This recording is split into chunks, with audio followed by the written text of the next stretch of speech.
አብ ወወልድ ወመንፈስ ቅዱስ አሃዱ አምላክ አሜን።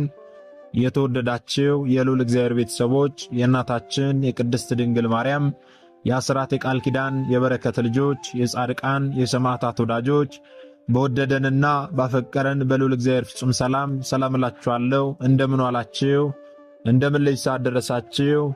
አሜን። እንደ ኃጢአታችንና እንደ በደላችን ብዛት ሳይሆን እንደ ምሕረትና እንደ ቸርነቱ ተመልክቶ እስከዚህ ሰዓት ያደረሰን የአባቶቻችን አምላክ ልዑል እግዚአብሔር ስሙ የተመሰገነ ይሁንልን። እርሱን ጠርተን እርሷን የማንተዋት ንጽሕተ ንጹሐን ቅድስተ ቅዱሳን ቅድስት እናታችን ድንግል ማርያም ዘላለማዊ ስሟ የተመሰገነ ይሁንልን። እንግዲህ እንደ እግዚአብሔር አምላካችን መልካምና በጎ ፍቃድ ዛሬ የምንማማረው ሐምሌ 19 ቀን የገናናው መልአክ የሊቀ መልአኩ የቅዱስ ገብርኤልን ዓመታዊ ክብረ በዓል በታላቅ ድምቀት እናከብራለን። ይህንን ክብረ በዓል ስለምንድን ነው የምናከብረው? በዚህ ዕለት ምን የተከናወነበት ዕለት ስለሆነ ነው የሚለውን እንደ እግዚአብሔር አምላካችን መልካምና በጎ ፍቃድ ዛሬ አጠር አድርገን እንማማራለን። እንግዲህ የሚያስተምረን እግዚአብሔር ነው፣ የሚመክረን እግዚአብሔር ነው፣ የሚገስጸን እግዚአብሔር ነው። እርሱ በመካከላችን ተገኝቶ የጎደለውን አሟልቶ የተጣመመውን አቃንቶ ባፈ መላእክት አርሞ ያስተምረን፣ ይመክረን፣ ይገስጸን ዘንድ የእርሱ መልካምና በጎ ፍቃዱ ይሆንልን። የእናታችን የንጽሕተ ንጹሐን የቅድስተ ቅዱሳን የቅድስት እናታችን የድንግል ማርያም ምልጃ ተራዳይነቷ በረከቷ ሁሉ በሁላችን ላይ ይደርብን። እንግዲህ ወደ ዛሬው ትምህርታችን ስንገባ ታዲያ ሐምሌ 19 ቀን እንደ ቅድስት ቤተ ክርስቲያናችን አስተምሮ መሠረት የገናናው መልአክ የሊቀ መልአኩ የቅዱስ ገብርኤል ዓመታዊ ክብረ በዓል በታላቅ ድምቀት ይከበራል። ይህንን ክብረ በዓል ስለምንድን ነው የምናከብረው ስንል ይህ ዕለት ሊቀ መላእክት ቅዱስ ገብርኤል ከሰማይ ወርዶ እሳቱን አብርዶ የጋኑን ፍላት ያቀዘቀዘበት፣ እናታችን ቅድስት ኢየሉጣንና የ3 ዓመቱን ሕፃን ቅዱስ ቂርቆስን ከታላቅ የሞት አደጋ የታደገበት የእግዚአብሔር ድንቅ ማዳንና የመላእክቱ ተራዳይነት በግልጥ የታየበት ታላቅ ዕለት ነውና በዚህ ምክንያት ይህንን ታላቅ ክብረ በዓል እናከብራለን። ታዲያ ይህንን ክብረ በዓል የምናከብረው ገናናው መልአክ ሊቀ መልአኩ ቅዱስ ገብርኤል እናታችን ቅድስት ኢየሉጣንና ሕፃኑን ቅዱስ ቂርቆስን ያዳነበት ዕለት ነው ብለን ብቻ ማለፍ ሳይሆን ታሪኩን እንደምንድን ነው የሚለው ልናውቅ ያስፈልጋልና ታሪኩን ከብዙ በጥቂቱ አጠር አድርገን እንመለከታለን። እንግዲህ በዘመነ ሰማዕታት አረማውያን ነገሥታት በክርስቲያኖች ላይ መከራ ባጸኑበት በዚያ በጭንቁ በመከራ ወቅት ቅድስት ኢየሉጣ የምትባል በፈርሃ እግዚአብሔርና በበጎ ምግባር የጸናች ደግ ሴት ነበረች። ይህቺ ደግ ሴት ታዲያ በሥርዓትና በሃይማኖት ያሳደገችው ቂርቆስ የሚባል የ3 ዓመት ሕፃን ልጅም ነበራት። በዘመኑ የነበረው አረማዊ መኮንን እለእስክንድሮስ ይባላል።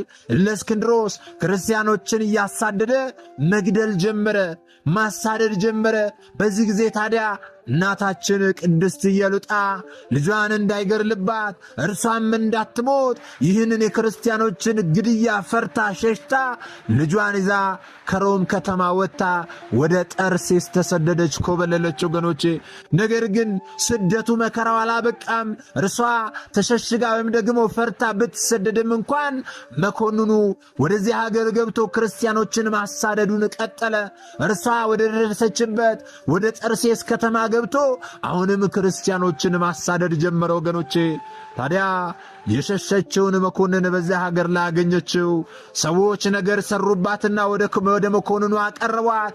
እርሷ አንተ ያቆምከውን ጣዖት አታመልክም፣ እርሷ ሌላ አምላክ አለኝ ብላ ታመልካለች፣ ስለዚህ እርሷን አስቀርባት ብለው ግደላት ብለው ነገር ሰሩባትና እናታችን ቅድስት ኢየሉጣን ወደ መኮንኑ ፊት አስቀርቧት ወገኖቼ።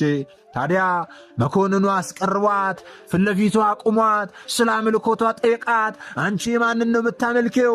እኔ ላቆምኩት ምስል ለምንድን ነው የማትሰግጂው? ስለምንድን ነው እኔ ያቆምኩትን ምስል የማታመልኪው? አምልኮትሽ ምንድን ነው ብሎ ንጉሡ ወይም ደግሞ መኮንኑ እናታችን ቅድስት ኢየሉጣን ጠየቃት ወገኖቼ። እናታችን ቅድስት ኢየሉጣ ግን አንድ ታላቅ ነገርን ተናገረች። በዚህ ጊዜ ምን ብላ ተናገረች ስንል መኮንን ሆይ አለች፣ ዕድሜው 3 ዓመት የሆነ ሕፃን አለ። አማልክትን ማምለክ መልካም እንደሆነና እንዳልሆነ ያስረዳን ዘንድ ማንን ማምለክ እንዳለብንና እንደሌለብን ያስረዳን ይነግረን ዘንድ አንድ የ3 ዓመት ሕፃን ልጅ አለ በከተማ ውስጥ፣ እርሱን አምጣውና እዚህ አቁመ ጠይቀው አለች። ወገኖቼ ልብ በሉ። እናታችን ቅድስት ኢየሉጣ ሕፃኑን ቅዱስ ቂርቆስን እርሷ ወዳለችበት ቦታ እንዲያመጣውና በዚያም ደግሞ ማንን ማምለክ እንዳለበትና እንደሌለበት እንዲነግረን አስመጣው አለችው። በዚህ ጊዜ መኮንኑ እጅጉን ተደነቀ። የ3 ዓመት ብላቴና የ3 ዓመት ሕፃን እንዴት ይህን ሊነግረን ይችላል? ነገር ግን እስቲ ምን ሊሆን እንደሚችል እንመልከት ብሎ ጭፍሮቹን ወደ ከተማ ላከ። ይህንን አዋጅ ቀድሞ የአካባቢው ሕዝብ ሁሉ ሰምቶ ስለነበረ ሕፃናት ልጆቻቸውን ሁሉ ሸሽገው በቤታቸው አኖሩ። ወታደሮች በፈለጋቸው ጊዜ ማንን አገኙ? ቂርቆስን ብቻ አገኙ። ምክንያቱም ሕፃናት ልጆቻቸውን ሁሉም ሰብስበው ስለነበረ፣ እናታችን ቅድስት ኢየሉጣ ተይዛ ስለነበረ ሕፃኑ ቅዱስ ቂርቆስ ብቻ በከተማው መግቢያ ጫፍ ላይ ተገኘ። ወገኖቼ ከዚህ በኋላ ይህ ልጅ የማን ልጅ ነው ብለው ጠየቁ። የአንዲት ክርስቲያን ነኝ የምትል ኢየሉጣ የምትባል የእርሷ ልጅ ነው ብለው ለወታደሮቹ የአካባቢው ሰዎች ነገሯቸው። በዚህ ጊዜ ወታደሮቹ ያንን ሕፃን አመጡት። ከዚህ በኋላ መኮንኑ የሕፃኑን ፊት ብሩህና ደስተኛ ሆኖ ባየው ጊዜ እንዲህ አለው፣ አንተ ደስተኛ ሕፃን ሆይ እንዴት ነህ ብሎ ገና ሰላምታ ሲጠይቀው፣ ሕፃኑ ቅዱስ ቂርቆስ ግን በመንፈስ ቅዱስ ተሞልቶ እንዲህ አለ። አዎን አለ፣ ደስታ ለእኔ ተጠብቆልኛል። አዎ ደስተኛ ነኝ። ለአንተ ግን ሐዘንና ለቅሶ ጥርስ ማፋጨት ነው። መጽሐፍ ለዝንጎች ተድላ ደስታ የላቸውም ብሏልና በማለት እግዚአብሔር ኃይልና ንግግር ሰጥቶታልና ከዚያ ያሉት ሁሉ እስከሚደነግጡ ድረስ ንጉሡንም መኳንንቱንም ጣዖታቱንም ሁሉ መርገም ጀመረ። ለጣዖት አንሰግድም፣ ዘላለማዊ የሆነ የማይሻር አምላክ ስላለ ለእርሱ ነው የምንሰግደው። ስለዚህ ለዚህ ጣዖት ሳይሆን አፍ እያለው ለማያወራ፣ ዓይን እያለው ለማያይ፣ እግር እያለው ለማሄድ ለዚህ ጣዖት ሳይሆን ለዘላለማዊ አምላክ ለኢየሱስ ክርስቶስ ብቻ ነው የምንሰግደው፣ እርሱን የምናመልከው ብሎ በአንደበቱ የአምላኩን ክብር መሰከረ። ወገኖቼ ሕፃኑ ቅዱስ ቂርቆስ ገና በሕፃንነት ዕድሜው በ3 ዓመት ዕድሜው ስለ ክርስቶስ አምላክነት በንጉሥ ፊት ቆሞ መገደልን ሳይፈራ፣ መረሸንን ሳይፈራ ንጉሥ ፊት ቆሞ ንጉሡን እየዘለፈ መኳንንቱን እየዘለፈ ጣዖታቱንም እየረገመ ስለ አምላክነቱ መሰከረ። በእውነት ክብር ለአምላካችን ወገኖቼ። እስቲ ዛሬ ልጆቻችንን እናስባቸው። የ3 ዓመት ሕፃን ልጅ እንዴት ብሎ ስለ አምላኩ መመስከር ይችላል? ወገኖቼ ይህ እኮ ድንቅ የሆነ ተአምር ነው ወገኖቼ። እግዚአብሔር አምላካችን ድንቅ ተአምር ነው በሕፃኑ በቅዱስ ቂርቆስ ላይ ያደረገው ወገኖቼ። ሕፃኑ ቅዱስ ቂርቆስ በሕፃን አንደበቱ የአምላኩን ክብር መሰከረ፣ ሊያውም ደግሞ በንጉሥና በመኮንን ፊት ቆሞ ማለት ነው። አስተውሉ። ታዲያ ያ ሕፃን ልጅ መኮንኑ ፊት ቆሞ ይህንን ዘለፋ ይህንን ቃል ሲናገር መኮንኑ እጅጉኑ ተበሳጨ። መበሳጨትም ብቻ ሳይሆን መኮንኑ አፈረ። በዚህ ጊዜ በታላላቆቹ እንኳን የማይቻል አስጨናቂ ስቃይን በሕፃኑና በእናቱ ላይ ያደረሰባቸው ወገኖቼ። ይህ የ3 ዓመት ሕፃን ልጅ በሕመም እንዲሰቃይ፣ በግርፋት እንዲሰቃይ፣ ታላላቆች እንኳን የማይችሉትን ስቃይን አሰቃየው ወገኖቼ። እግዚአብሔር ግን ያለምንም ጉዳት ያነሳቸው ነበረ። እነርሱ ያሰቃዩአቸዋል፣ እግዚአብሔር አምላክ ደግሞ ያድናቸዋል። ብዙ አሕዛብም ይህንን ድንቅ ነገር አይተው በጌታችን በኢየሱስ ክርስቶስ አምነው በሰማዕትነት ሞተዋል ወገኖቼ። እነርሱ የጎዷቸው የበደሏቸው መስሏቸው መኮንኑ ልዩ ልዩ የሆነ ስቃይን ቢያሰቃያቸው እናታችን ቅድስት ኢየሉጣንና ሕፃኑን ቅዱስ ቂርቆስን መከራን ቢያጸናባቸው እግዚአብሔር አምላክ ከመከራቸው ሲፈውሳቸው ደግሞ ብዙ ሰዎች ይህንን ድንቅ ተአምር እያዩ ካለማመን ወደ ማመን መጥተዋል።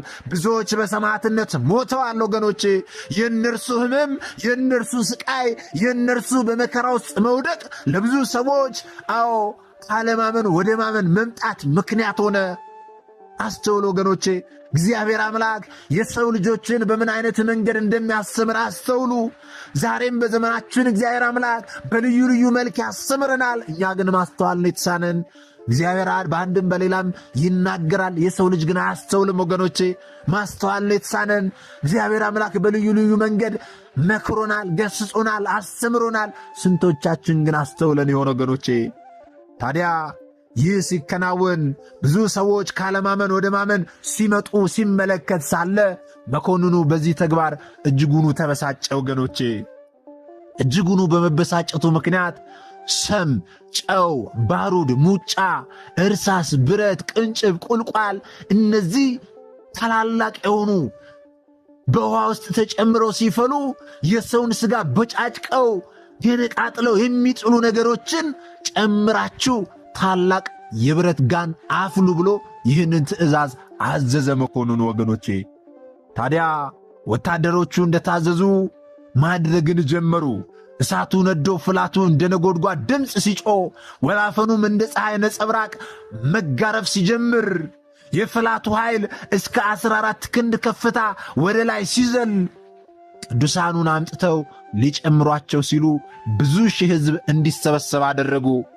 እነዚህ ቅዱሳን ኢየሉጣና የ3 ዓመቱ ሕፃን ልጅ ቅዱስ ቂርቆስ በፈላ ውሃ ውስጥ ተጥለው 14 ክንድ ያህል ወደ ላይ ከፍታ በሚዘል እጅግ በከባድ ሁኔታ በሚፈላ ውሃ ውስጥ ተጨምረው ሲገደሉ ሌሎችም አይተው ፈርተው ጣዖታቱን እንዲያመልኩ ይህ ቅጣት ለእናንተም ይደርሳልና የማይሰግድ ሰው ጣዖታቱን የሚያመልክ ሰው ምን እንደሚደርስበት ኑና ተመልክቶ ተብሎ ሕዝቡ እንዲሰበሰብ ተደረገ። ሕዝቡ ከተሰበሰበ በኋላ ያ የፈላ ውሃ እንደ ነጎድጓድ ድምፅ መጮህ ጀመረ። ወላፈኑ እንደ ፀሐይ ነጸብራቅ በሩቁ ይጋረፍ ጀመረ። የፍላቱ ኃይል እስከ 14 ክንድ ድረስ ወደ ላይ መዝለል ጀመረ። ወገኖቼ በዚህ ጊዜ ቅዱስ ኢየሉጣንና ቅዱስ ቂርቆስን ወደዚህ ቦታ አመጧቸው።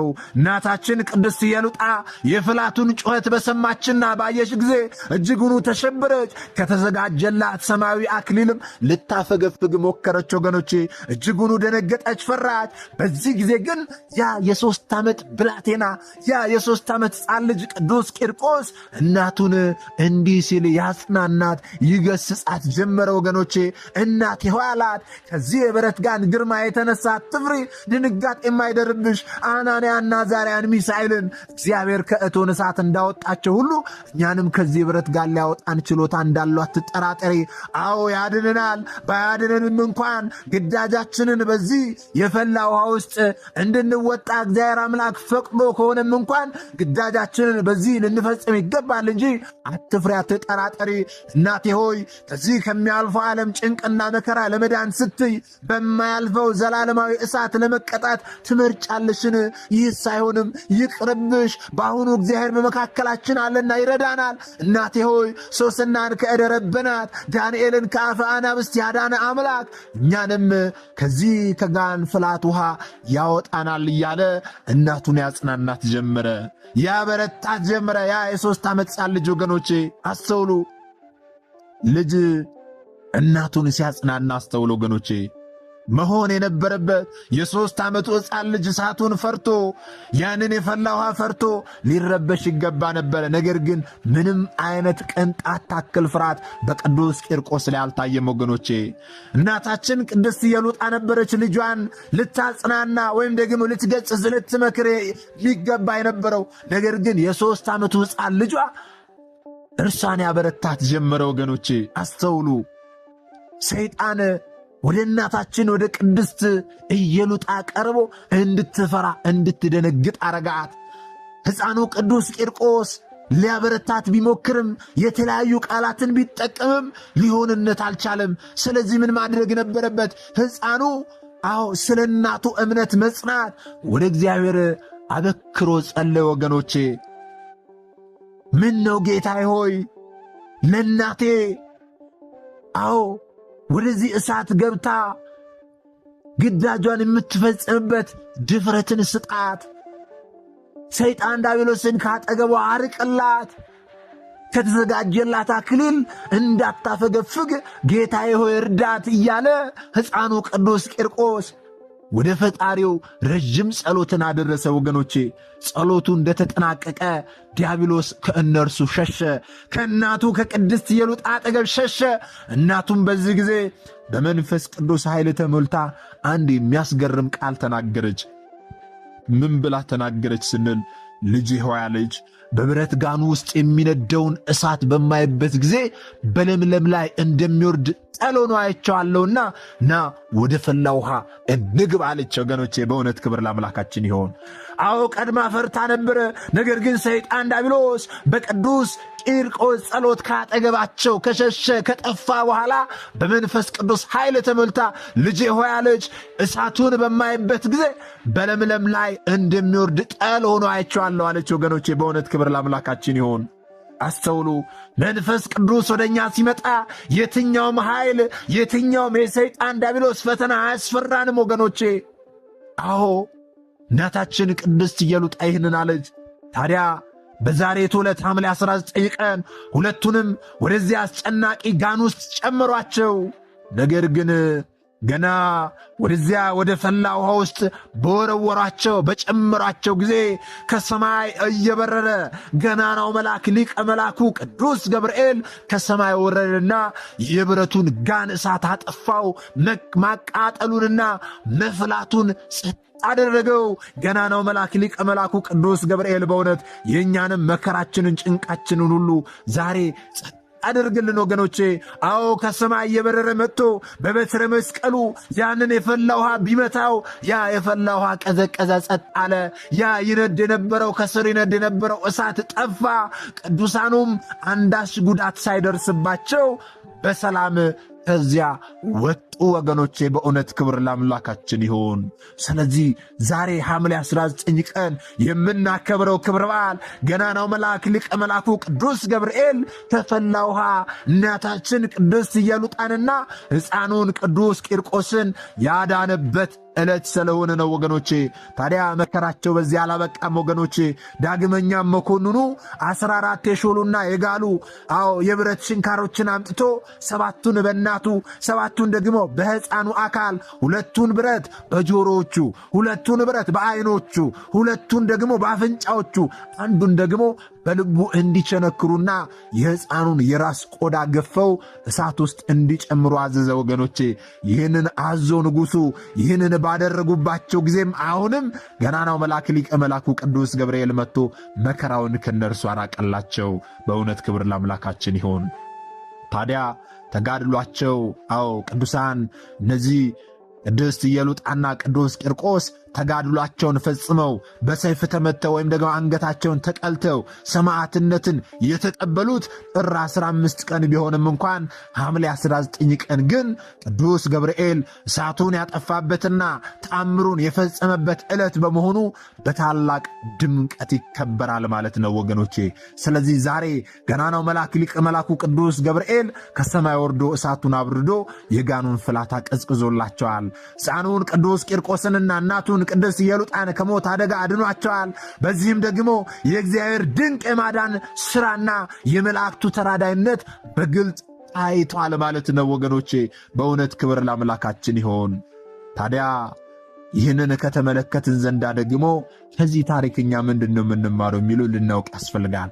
ይህ ታሪክ የጥንት ታሪክ ብቻ አይደለም ወገኖቼ። ዛሬ ለእኛ ለእያንዳንዳችን የሚሆን ታላቅ መንፈሳዊ ትምህርት ነው። ምንድን ነው ከዚህ ታሪክ የምንማረው ስንል በፈተና ጊዜ እምነትን አለመጣልን፣ አለመፍራትን፣ በሃይማኖታችን በእምነታችን መጽናትን ከዚህ ታሪክ እንማራለን። ይህስ እንደምንድን ነው ካልን እናታችን ቅድስት ኢየሉጣ የጋኑን ፍላት ስታይ ፍርሃት ገብቷት ነበረ። እኛም ዛሬ በሕይወታችን የችግር፣ የህመም፣ የኢኮኖሚ፣ የቤተሰብ ወይም ደግሞ የጭንቅ እሳት ሲነድብን በፍርሃት ልንሸበር አይገባም ወገኖቼ። በፍርሃት ተሸብረን ሃይማኖታችንን ልንክድ አይገባም ወገኖቼ። አዎ ይህንን ከነርሱ እንማራለን።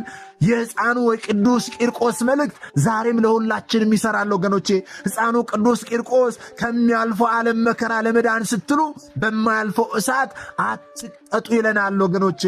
እግዚአብሔር ከኛ ጋር ከሆነ እሳቱ ወደ ዘላለም ወደ ለምለም ጠልነት ይቀየርልናልና የቅዱስ ቂርቆስ ቃል ዛሬም ለሁላችን ነው። ከሚያልፈው ዓለም መከራ ለመዳን ስትሉ በማያልፈው እሳት አትቀጡ ይለናል። ይህ ለሁላችን የሚሆን መልእክት ነው። ሌላ ምንድነው የምንማለው ስንል ቅዱስ ገብርኤል በዕለቱ ከሰማይ ወርዶ እሳቱን እንዳጠፋ ሁሉ ዛሬም ለሚያምኑበትና ለሚጠሩት ሁሉ በአቅራቢያቸው ነው፣ በአጠገባቸው ነው። መላእክት እግዚአብሔር የሚልካቸው የእኛ ጠባቂዎችና አማላጆች ናቸው። እኛ ባሪያቸውን በዙሪያቸው ሆነው ይጠብቁናል። ለዚህ ነው መዝሙር 34:7 ላይ የእግዚአብሔር መልአክ በሚፈሩት ሰዎች ዙሪያ ይሰፍራል ያድናቸውማል ተብሎ የተጠቀሰው። ስለዚህ ዛሬም ቢሆን ታመንበትና ስሙን ከጠራን ገናናው መልአክ ሊቀ መልአኩ ቅዱስ ገብርኤል ካለብን መከራ ያድነናል፣ ካለንበት ጭንቀት ያወጣናል፣ የቸገረን ነገር ሁሉ ይፈታልናል፣ የልቦናችንን መሻት ሁሉ ይፈጽምልናል ወገኖቼ። ሌላው ደግሞ ምንድነው የምንማረው ስንል ሕፃኑ ቅዱስ ቂርቆስ በ3 ዓመቱ እናቱን በእምነት ያጸና በጽኑ ጸሎትም ዲያብሎስን ያባረረ ታላቅ የሃይማኖት አባት ነው ወገኖቼ። ይህ የሚያሳየን ሕፃናት የእግዚአብሔር የጸጋ ስጦታዎች መሆናቸውን ነው። ወላጆች ልጆቻችሁን ከሕፃንነታቸው ጀምራችሁ በቤተ ክርስቲያን በጸሎትና በፍርሃ እግዚአብሔር ካሳደጋችኋቸው ነገ በፈተናችሁ ቀን እናንተን እንኳን የሚያጸኑ ታላላቅ የእግዚአብሔር ሰዎች ይሆናሉ ወገኖቼ። ስለዚህ ይህንን እንማራለን። ታዲያ ይህንን ከተመለከትን ዘንዳ ደግሞ አንዳንድ ሰዎች የሚሉን ነገር አለ። ምንድነው ካለን አንዳንድ ሰዎች ካለማወቅ የተነሳ ኦርቶዶክሳውያን በበዓላቶቻቸው መላእክትን ያመልካሉ ብሎ ይናገራሉ። ሐምሌ 19 ቀን የቅዱስ ገብርኤልን ዓመታዊ ክብረ በዓል ስናከብር የምናመልክ የሚመስላቸው ሰዎች አሉ። ቅዱስ ገብርኤልን የምናመልክ ማለት ነው። ነገር ግን የቅድስት ኦርቶዶክሳዊ ተዋሕዶ ቤተ ክርስቲያናችን አስተምሮ ግልጽና በመጽሐፍ ቅዱስ የተደገፈ ነው። እኛ መላእክትን አናመልካቸውም። የምናመልከው አጋዕዝተ ዓለም ቅድስት ሥላሴን ብቻ ነው ወገኖቼ። አምልኮ ወይም ደግሞ የባህሪ ስግደት የሚገባው ለእግዚአብሔር ብቻ ነው። ኦርቶዶክሳውያን ፈጣሪንና ፍጡርን አያደባልቁም። አምላክን የምናመልከው የምንሰግድለትና መሥዋዕት የምናቀርብለት ለሥላሴ ወይም ደግሞ ለአብ ለወልድ ለመንፈስ ቅዱስ ብቻ ነው። የምንገዛለት ለፈጠረን አምላክ ነው። ለአጋዕዝተ ዓለም ለቅድስት ሥላሴ ነው።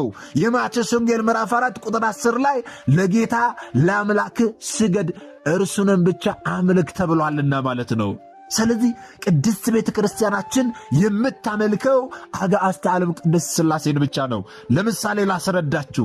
ዛሬ ሐምሌ 19 ቀን የገናናው መልአክ የሊቀ መልአኩ የቅዱስ ገብርኤል ዓመታዊ ክብረ በዓል ሲከበር የሚመለከው እግዚአብሔር አምላክ ነው። ይህ ክብረ በዓል ሲከበር ቅዳሴ ይቀደሳል። በቅዳሴ ውስጥ የሚመለከው እግዚአብሔር አምላክ ነው። በቅዳሴው ጊዜም ደግሞ የሚፈተተው የክርስቶስ ሥጋና ደም ነው። የሚታደለው የክርስቶስ ሥጋና ደም ነው ወገኖቼ። የቅዱስ ገብርኤል ቤተ ክርስቲያን ውስጥ የሚመለከው እግዚአብሔር አምላክ ነው።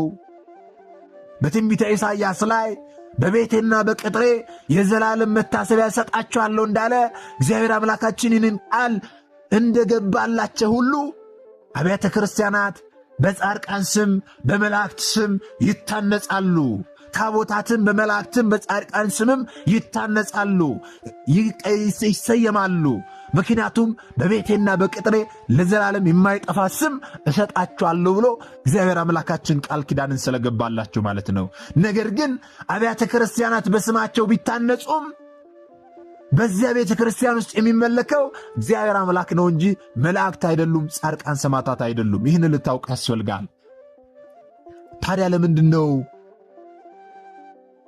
ክብረ በዓሉን ስናክብር ቅዱስ ገብርኤልን የምንጠራው የሚሉ ሰዎችም አሉ። የቅዱሳን መላእክት ክብር ወገኖቼ የአምልኮ አይደለም፣ ወይም የባህሪ ስግደት አይደለም የምንሰግድላቸው። የጸጋ ስግደት ነው የምንሰግድላቸው እንጂ አምልኮ አይደለም። እኛ ለቅዱስ ገብርኤል የምንሰጠው ክብርና የምንሰግደው ስግደት የጸጋ ወይም ደግሞ የአክብሮት ስግደት ነው እንጂ አምልኮ ስግደት አይደለም። የመላኩን ክብሩን ታዛዥነቱንና የእግዚአብሔር ልዑክነቱን ማክበር ነው። ይህንን በደንብ ልታውቅ ያስፈልጋል።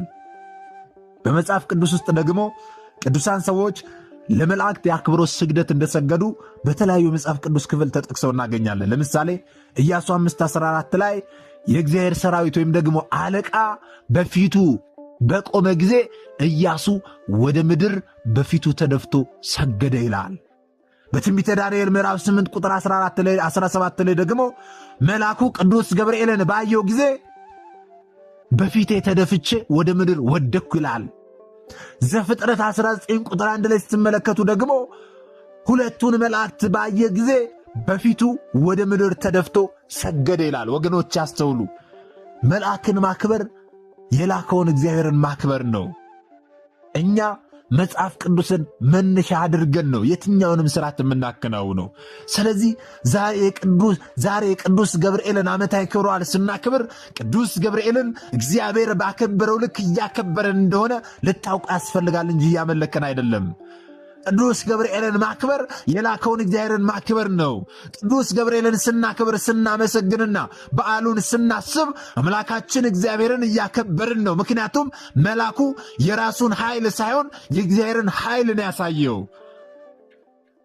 በዚህ በማቴዎስ ወንጌል ምዕራፍ 10 ቁጥር 40 ላይ እናንተን የሚቀበል እኔን ይቀበላል ይላል። ስለዚህ የእግዚአብሔርን መልእክተኛ ማክበርና መቀበል ባለቤቱን እግዚአብሔርን ማክበር ነው ማለት ነው። ይህንን በደንብ ልታውቅ ያስፈልጋል። ስለዚህ እኛ ቅዱስ ገብርኤልን አናመልክም፣ ነገር ግን የእግዚአብሔር ወዳጅ ታማኝ አገልጋይና የእኛ አማላጅ ስለሆነ እንደ መጽሐፍ ቅዱስ ቃል መሠረት እናከብረዋለን። ቅዱስ ገብርኤልን ከፈተና ሁሉ እንዲያወጣን አውጣን ድረስልን እንለዋለን። አምላከ ቅዱስ ገብርኤልንም ደግሞ አምላከ ቅዱስ ገብርኤል ተለመነን እንለዋለን። ቅዱስ ገብርኤልም ከፈጣሪያችን ከአምላካችን ያማልደን ዘንድ አማልደን እንለዋለን። ወገኖቼ ይህንን በደንብ ልታውቅ ያስፈልጋል። ስለዚህ ዛሬ ባጭሩ የምናከብረው ቅዱስ ገብርኤል በታሪክ ውስጥ ብቻ የነበረ ሳይሆን ዛሬም በሕይወታችን የሚነደውን የኃጢአት፣ የጭንቅ፣ የሕመም፣ የችግርና የፈተና እሳት የሚያጠፋልን እውነተኛ አማላጃችን፣ ታማኝ አማላጃችን፣ ወዳጃችን ነውና ይህንን ታላቅ ክብረ በዓል እናከብራለን። ወገኖቼ በእምነታችን እንጽና። በመከራችን ጊዜ ወደ እግዚአብሔር እንጮህ። የቅዱስ ገብርኤልንም አማላጅነትና ተራዳይነት አንጠራጠር። ቅዱስ ገብርኤልን በአማላጅነትና በተራዳይነት ድረስልን እንበለው። ያን ጊዜ ቅዱስ ገብርኤል ከፈላ ውሃ እንዳወጣቸው እንዳዳናቸው ሁሉ እኛንም ዛሬ ከደረሰብን መከራ ከወደቅንበት ችግር ያወጣናል። ወገኖቼ ዛሬ በልዩ ልዩ ሕመም የተሰቃያችሁ ያላችሁ እህቶቼ፣ ወንድሞቼ ዛሬ በባዕድ ሀገር ሆናችሁ በጭንቅ ውስጥ ያላችሁ እህቶቼ፣ ወንድሞቼ በዕለተ ቀኑ አምናችሁበት ቅዱስ ገብርኤልን ጥሩት። የልቦናችሁን መሻት ሁሉ ይፈጽምላቸዋል። ከሕመማችሁ ሁሉ ይፈውሳቸዋል። ከመከራ ከጭንቅ ሁሉ ያወጣቸዋል። ወገኖቼ በዕለተ ቀኑ ይህንን እንድናድርግ እርሱ አምላካችን ይርዳን። በእውነት የሊቀ መላእክት ቅዱስ ገብርኤል የሕፃኑ ቅዱስ ቂርቆስና የእናቱ የቅድስት የለጣ ጸሎት በረከትና ተራዳይነት ከሁላችን ጋር ይሁን። ስለዚህ ዛሬ ስለምን ይህንን ክብረ በዓል እንደምናክብር አጠር አድርገን ተመለከትን። ታዲያ የተማርነውን ደግሞ ላልተማሩ ወንድሞቻችን ልናስተምር ያስፈልጋል ወገኖቼ። ምክንያቱም እኛ የተማርነውን አስተምረን ቢሆን እኛ ያወቅነውን አሳውቀን ቢሆን ኖሮ ማንም ሀብተ ወልድና ስመ ክርስትና ሰጥታ ማኅተብ በአንገቱ ላይ ካሰረችበት ከቅድስት ቤተ ክርስቲያን ወጥቶ ወደ ሌሎች የሃይማኖት ተቋማት ባልሄደ ባልገባ ነበረ።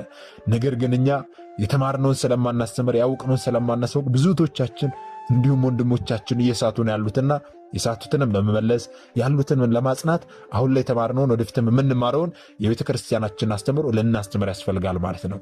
ይህንን እንድናደርግ ደግሞ እሱ አምላካችን መድኃኒታችን ኢየሱስ ክርስቶስ ሁላችንን ይርዳን። ምናልባት ደግሞ መርሃ ግብራችንን ከመጨረሳችን አስቀድሞ አንድ መልእክት ወደ እናንተ አስተላልፋለሁ።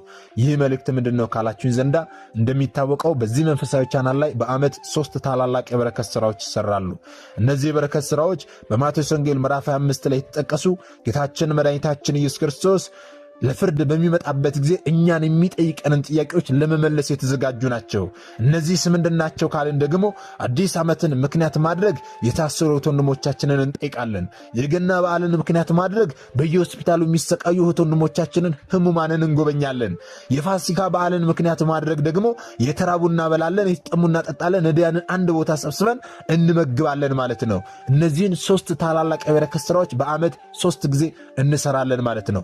በዚህም መሰረት ታዲያ አሁን ከፊታችን የሚመጣውን አዲስ ዓመትን ምክንያት ማድረግ እኛ ክብር በዓሉን በቤታችን ሁሉ ሞልቶልን ተትረፍርፎልን ስናክብር ቅዱስ ቃሉ እንደሚያዘን ደግሞ እስረኞችን ልንጎበኛ ያስፈልጋልና ታስሬ አልጠየቃችሁኝ የሚለውን ጥያቄ ልንመልስ ያስፈልጋልና ሁላችንም እዚህ በረከት ሥራ ላይ ልንሳተፍ ያስፈልጋል ማለት ነው።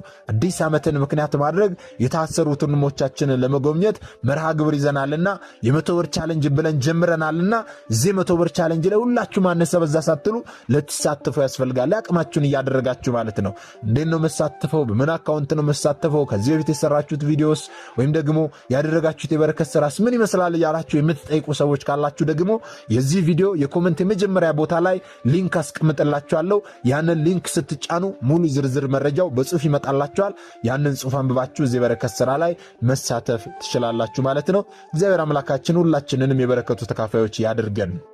ምናልባት ደግሞ ዛሬ ገና ወደዚህ መንፈሳዊ ቻናል የመጣችሁ ሰዎች ካላችሁ ከዚህ በፊት የተማማርነውም ከዚህ በኋላ የምንማማረውም መንፈሳዊ አስተምሮች ወደ እናንተ እንዲደርሱ ከፈለጋችሁ ሰብስክራይብ አድርጋችሁ የደወል ምልክቱን መጫን ይኖርባችኋል። ምክንያቱም ይህ ቴክኖሎጂ ያመጣው ስርዓት ነው፣ እኔ ያልኩት አይደለም። ይህንን ካደረጋችሁ ዕለት ዕለት ከዚህ የሚለቀቁ አስተምሮች ወደ እናንተ ይደርሳሉ። ይህንን ካላደረጋችሁ ደግሞ ዛሬ እንዳጋጣሚ ይህንን አስተምሮ ሰምታችሁ ሊሆን ይችላል፣ በቀጣይ ከዚህ የሚለቀቁ አስተምሮች ወደ እናንተ አይደርሱም ማለት ነው። ስለዚህ ወደ እናንተ እንዲደርሱ ከፈለጋችሁ ሰብስክራይብ አድርጋችሁ የደወል ምልክቱን መጫን ይኖርባችኋል ማለት ነው። እግዚአብሔር አምላካችን እስካሁን ሰዓት ጠብቆ ያስተማረን የመከረን ይገሰን። የአባቶቻችን አምላክ ልዑል እግዚአብሔር ስሙ የተመሰገነ ይሁንልን። ወስብሐት ለእግዚአብሔር ወለወላዲቱ ድንግል ወለመስቀሉ ክቡር። ይቆየን።